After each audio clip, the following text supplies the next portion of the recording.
So the Democrats, we believe that, listen, we understand that immigration is an issue. However, we feel that there is different approaches to it. I know we definitely support a reform of the immigration system. This is the immigration system, and the reason that there is an undocumented immigrant issue in this country is because the system has failed. And definitely, if we remove the current system and replace it with a merit-based system, this is all sorts of discrimination in that. And the fact that Donald Trump does just tweet about this and also comments things like preferring Norwegian immigrants rather than other immigrants, and especially removing temporary protected services for countries of color and referring to them as shitholes is definitely something that we have opposed strongly, and we definitely believe that there is a need for reform in the immigration system. In past decades, America has established themselves as being a humanitarian nation. Whenever we see that, democracy is not being upheld in another country, or there's some type of strife happening, we're very quick to, reach our hands and try to fix that problem, even if we're creating more problems. I think that if that's the approach we've decided to take as a nation, we need to take that approach within our own country and decide, we can help these people, but we can help them in our own country. And there, as Bryan said, there needs to be a system, of letting these people in a way that's efficient and fair to all these immigrants. And I don't believe that there should be any preference on one country over the other, especially if some countries notably are, struggling more than another. At the end of the day, we are a country that has established themselves as being humanitarians, and we need to uphold that. And there cannot be bias in that. Eagle Silverty. Oh, actually, before we go there, we have an additional member of Eagle Silverty joining us. Yes. Hello, my name is Kayla Howard. I'm a campus coordinator for an organization called Students for Liberty. I'm not just for success, as I just hopped in because I was so excited by all the debates, but I will still hopefully have a good meeting. All right, so you guys have a chance. So you may hate the Founding Fathers, you may love them, maybe somewhere in between, but the fact of the matter is, the Founding Fathers had a vision of a liberal and open, free-flowing immigration system into the United States.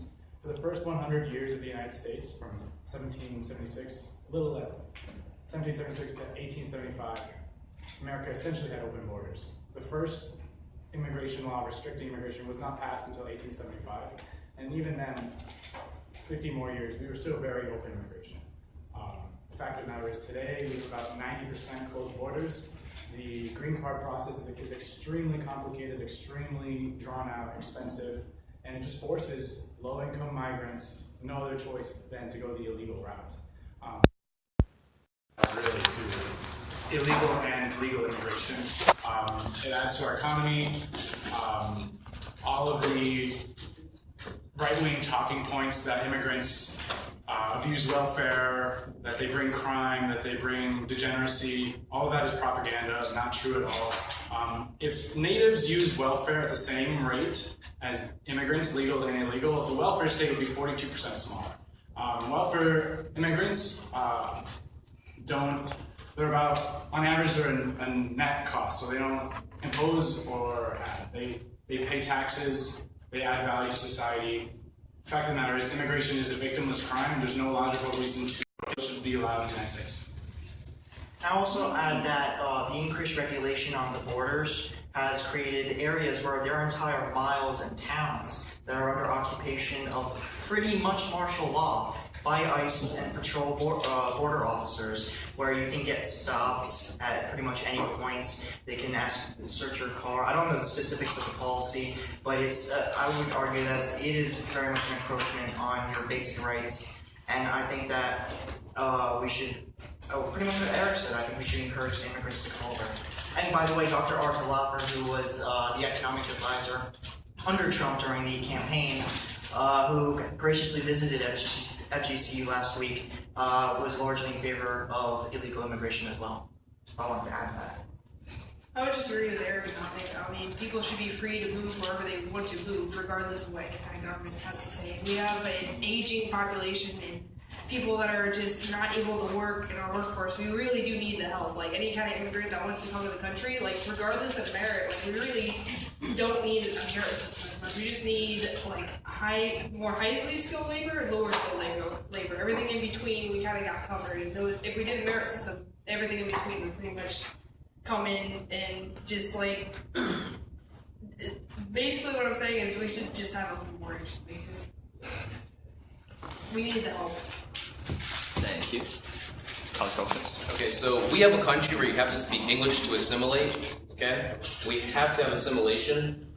To have a country, we have to have assimilation. Look, I'm not the first one to say this, okay, Democrats, Libertarians. We've had many people over the years, for many, many years, saying the same thing. Where this is a country that speaks English, not Spanish, okay? Whether you like it or not, I don't care. Now, look, simply, let's think about this. In October and November, we had 2 terrorist attacks in New York. These individuals were allowed to commit this horrifying act of terror due to the visa lottery and chain migration program. Okay? So, if you look at, immigration in terms of pillars, we can simply say, look, we need to end the visa lottery program. It's unacceptable. A program that randomly hands out green cards like candy on Halloween without any regard for skill, merit, or the safety of our people. Okay? And we also need to bring a merit base, and by the way, it's not racist, that's just not true, that's fake as hell. Okay? We need to have people who are skilled and who want to work and will contribute to our society, not blow up innocent people on bike paths. I'm sorry, it's just what it is. And number 2, we are going to have a border a wall on the southern border. Mexico will pay for the wall. I'll tell you how. We have an annual trade deficit of $58 billion in Mexico every year. Annual. That's yearly for people who don't know what annual means. Okay? So the wall costs $23 billion to build, $18 billion for the wall itself, and $6 billion for security measures. It can be done, and it will be paid for by Mexico. Okay? And I think it's important to know. Look, this is not at all racist. It's simply saying we want to have a wall on the southern border. For example, the triple fence in San Diego had actually decreased infiltration by 90%, whether that be illegal immigrants and things of that nature. And if you look at Jerusalem, their wall had actually decreased infiltration by 99%. So Eric, I'm sorry, but walls do work, whether you like it or not, okay? And by the way, why, I'm trying to understand, why are you against the wall? It's just astonishing to me because, illegal immigrants took Kate Siley away from her family. They took Jamil Shaw away from his family. And they were innocent people. Okay, we're doing this for the people, that they don't have a voice anymore. And look, I think to round this out is, to steal from Alex, we have an immigration debate in Sealer Hall, 114, 7:30 p.m. Thursday. By the way, I'm talking to that, so it'll be interesting. So, just to sum it up, we're going to have a wall. Mexico will pay for it, okay, whether you like it or not. And can you please tell me why you don't want a wall on the southern border? I really don't understand. By the way, Jerusalem and the triple fence in San Diego are 2 examples that walls do work. It's statistical data, okay? And this is not CNN, so it's not fake as hell. So, can you please answer that question? And Bryan and your teammates, please answer the question. Tell me, how do walls not work, and why do you not want one? All right. So and don't pull the race card on this one like you do every other issue. I will give. Guys, well, wait. I'll give each group a chance to respond. But I would also just like to say, guys, excuse me, if we could also refrain from plugging events from our groups until after the event. Thank you. It's just relevant. All right. So it was interesting that we spoke about America being a country where we speak English. You're damn right. So, and not Spanish. This is said that we're not a country that speaks Spanish. Okay, so right there you're specifically targeting Spanish-speaking countries. There are other immigrants from different countries that don't speak Spanish. There are many of them. So also, when you talk about the wall, I don't know. If the wall was so easily funded, if Mexico was going to pay for it, just like our great leader, Mr. Trump, promised, why hasn't it been built yet? The bottles are being selected. Let's think about that. We are going to pay for the wall if we decide to build it. Now, how many of us would like to spend money on paying for a wall? Wrong. I don't know. Maybe I'd like to spend money on ensuring people with health care. Maybe I want to spend money on schools, public schools for children. Maybe I want to be less in debt. Maybe I want to provide more scholarships for students. I think there are so many more things that we could be funding rather than a wall that may not even fix anything. the undocumented route, a wall was essentially be a waste of money. And I want to ensure that every single person knows a wall would be a waste of money. And there already are, there's already a wall in some places as well. It's not like, whoever's been to the border, I'll show you, I myself been to the border. It's not like a fence that we see in North Lake. This is a heavily militarized, secure border. There's nothing that we need to add to this. It's just a complete waste of money. And I say assimilation is not necessary. We do not have a priority to make every single immigrant that comes here, make them speak English and make them white. This is what this country needs to prioritize. Instead of assimilation and erasing people's culture, we need to make sure that they feel included into the society. And immigrants are contributing to the society. I will stand by that. And guess what? We're even paying taxes. And I'll go ahead and testify to that. We are paying taxes even if we're undocumented. No, you're not. No, you're not. You're wrong. You're wrong. I would say, would you also like to? Yeah, okay, fired up, right. Okay, so first of all, what you were saying, hi, yeah, what you were saying was hello, I'm over here. Second of all, Did you hear what I said? Yeah, second of all, you're sexist. I'm Alexandra, this is Emma, you can learn her name. Oh, really? Oh, in his defense, Guys, please, give her a chance to speak. Oh, I'm saying.